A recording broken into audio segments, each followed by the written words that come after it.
Hi అండి, welcome to Tanmayi studio. శనగపిండితో Telangana special పాటల కూర ఇప్పుడు ఏ విధంగా తయారు చేయాలో చూద్దాం. దీనికి కావాల్సిన పదార్థాలు: అల్లం, వెల్లుల్లి, ఉల్లి పేస్ట్, పచ్చిమిర్చి, కొత్తిమీర, కరివేపాకు,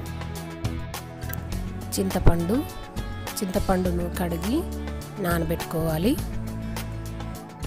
ఇప్పుడు శనగపిండిని తీసుకొని జల్లించుకోవాలి. ఒక ప్యాన్ తీసుకొని 2 టేబుల్ స్పూన్స్ ఆయిల్ వేసుకొని ఈ శనగపిండిని దాంట్లో వేసుకొని వేయించుకోవాలి. పచ్చి వాసన పోయి బ్రౌన్ కొంచెం కలర్ చేంజ్ అయ్యేంత వరకు వేయించుకోవాలి.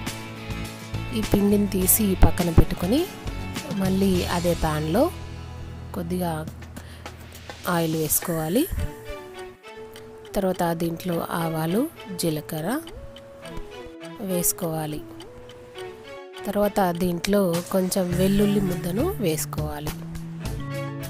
వెల్లుల్లి కొద్దిగా ఫ్రై అయిన తర్వాత దీంట్లో కొత్తిమీర, కరివేపాకును వేసుకోవాలి.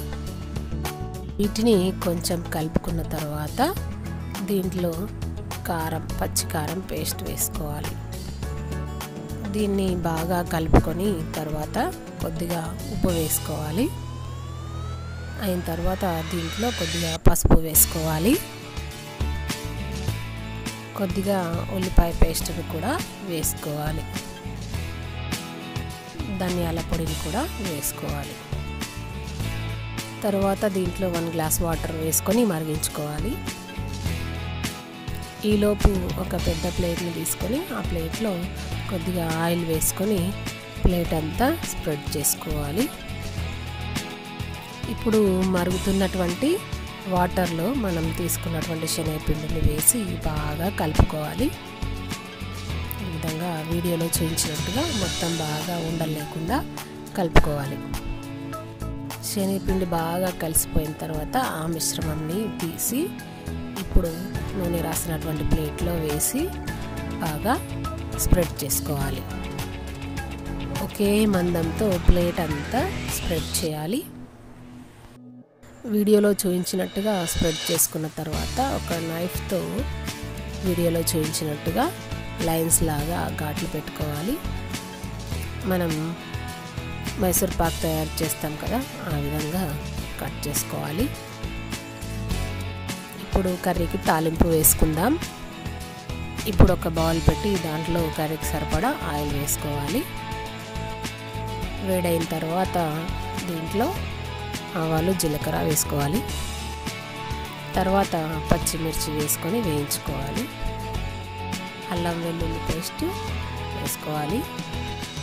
తర్వాత కరివేపాకు వేసుకొని సరిపడా ఉప్పు వేసుకోవాలి. కొంచెం వేగుతుండగా దీంట్లో కొద్దిగా పసుపు వేసుకోవాలి. తర్వాత చింతపండు రసాన్ని పోసుకోవాలి. పులుపు ఎక్కువగా నచ్చని వాళ్ళు దీంట్లో కొద్దిగా బెల్లాన్ని కూడా యాడ్ చేసుకోవచ్చు. ఇప్పుడు ఈ చింతపండు రసంలో కారం, ఆనియన్ పేస్ట్ వేసుకొని బాగా కలుపుకోవాలి. ఒక 10 నిమిషాల తర్వాత ఈ విధంగా మరుగుతుంది. పండు పులుసు చిక్కగా అవడానికి కొద్దిగా కొబ్బరి పొడిని కూడా వేసుకోవచ్చు.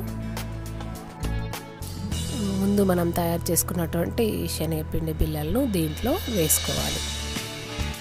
ఇది పులుసు కూర కాబట్టి ఇది రైస్లోకి బాగుంటుంది. ఈ బిళ్ళలను అలాగే కూడా తినేయచ్చు.